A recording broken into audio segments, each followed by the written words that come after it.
Hey, what's going on, guys? It's Greg Jones for Engine Builder. We are at Sick Week 2025. Today, we're at Bradenton Motorsports Park, and I'm joined by Nick Larson. This right here is a ProCharged 427 small block Ford, and it's our Engine of the Week.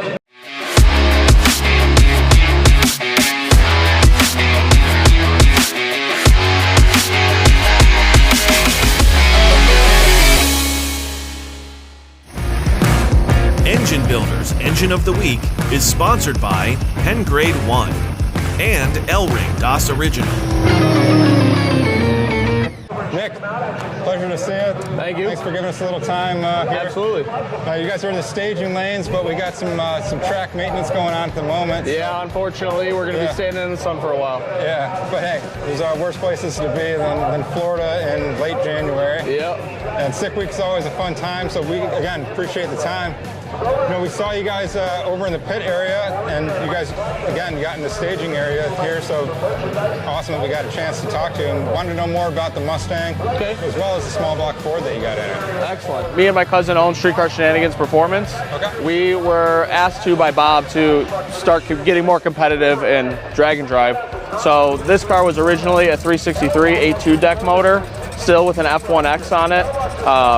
Made about 1,000 horsepower. It's a pretty stout setup. Runs on C16. Recently, we won six summer stick shift class. Oh, nice. Yeah. We race in stick shift, obviously, and kind of going through the engine. We do all of our engine assembly in house. So kind of going through it while taking it apart, it was like, you know what? I think we're kind of at the ragged edge of this combination. You know, we had cracks in the deck surface from water jackets to head bolt locations, and we got some indication that the crankshaft is moving around in a A4 block. So it was like, okay, I think we should step it up. And unfortunately, since we don't have a turbo, displacement really helps blower cars. Right. So we decided to step it up to a 9.5 deck motor. Okay. So now this is a Dart Iron Eagle. It has Higgins canted valve top end from Australia. So for anybody who doesn't know, like, the valve angles are crazy to increase the aerodynamics inside the chamber. Super efficient design. They flow like 400, I think they're around 420 in the 800 lift range, which is about the lift of the camshaft that we're running. Yeah. Makes sick power. It's pretty optimized. We want to keep it air to air for drag and drive. But moving to this combination, we were like, well, I'm not sure what the gains are going to be, because with a blower, you're kind of fixed on CFM versus blower speed. So it was interesting to see the efficiency differences of the engine. We went from a 363 to now a 427, went from an R head to this canted valve deal, and the results were amazing. I mean, we were making 1,300 wheel, really kind of stepping on it with the old combination. Right. This one, on its first decent hit on our hub dyno, made like 1480 at the rear tires. Oh wow! Yeah, nice. So pretty badass for a stick shift street car. Yeah, for sure.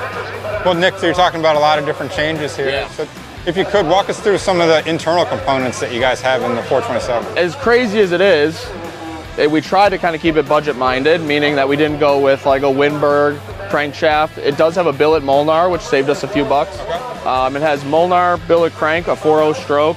It's got a 6.2 Molnar billet H-beam rod.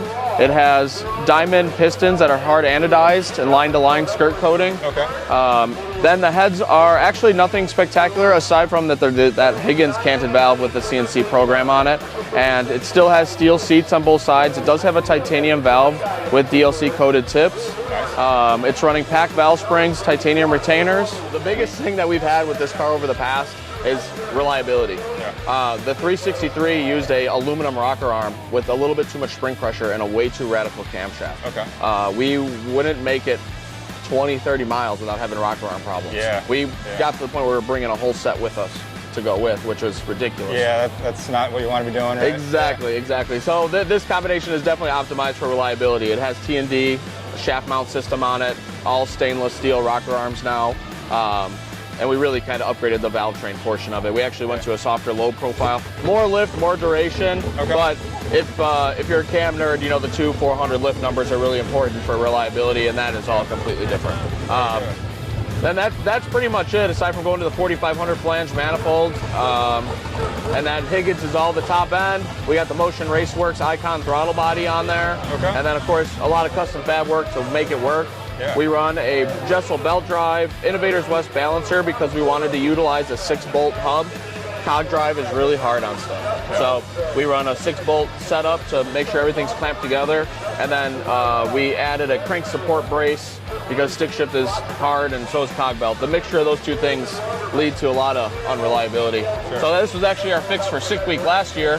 The whole bracket would flex. Yeah. And it would just vaporize the belt once it walked off the front. Yeah. So this is a $5 turnbuckle from Home Depot. Nice. That was our fix in the pits last year. Nice. This year during testing, the crank support was new, and it sucked itself into the crank pulley. Once again, Home Depot for some all thread, and we're able to kind of keep that braced up a little bit more. So last night was the first time we were able to drive it 320 miles without having to repair anything. So pretty solid combo now. Congrats on that. Yeah, no, I love the drag and drive.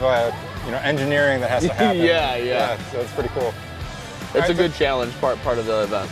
So Nick, remind us specifically what ProCharger is that? This is an F1X. Okay. So it's a straight cut gear set. There's no other option with a 5/4 step up ratio. Okay. And then we run a cog belt setup on it, so we don't have to have a ton of belt tension on it. Very good. They're rated for about 1,400 horsepower if you look in their catalog, but this making 1,500 at the tire, this setup is making a little over 1,700 at the flywheel. How much boost are you guys running through there? That's actually an interesting stat. So right now it's running 25 pounds at 8,100 RPM, which is right at the max blower speed.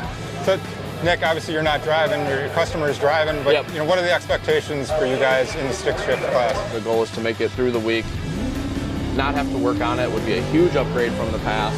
And if we turn in at 850 every day from here on out, it puts us at a 920, and there's a couple cars that are already looking to be able to average faster than that. Right. However, they obviously still have to make it through the week. Yeah. Nick, again, really appreciate the time. Thank you. Yeah, and hopefully we get back to racing here real quick. And, hopefully sooner rather than later, that's for sure. See a nice pass. Yep. Tell the folks a little bit how they can find out more about Street Shenanigans Performance. Yeah, so actually the whole entire build is documented along with many other builds. Our YouTube channel is Streetcar Shenanigans Performance. You can follow us on Instagram, Facebook at Streetcar Shenanigans, and we document all of our builds. We're primarily a Ford shop. We do custom fab, custom tuning. We have a hub dyno, and we just try to turn cars into supercars. So this is another example of one. Awesome. Well, again, we appreciate you telling us a little bit about it. Yep, thank you. Guys, make sure you're checking out what Nick and his team are doing at Streetcar Shenanigans Performance. And as always, make sure you're checking out EngineBuilderMag.com for more great engine content. And we'll see you guys next time. Hey guys, thanks for watching today's video.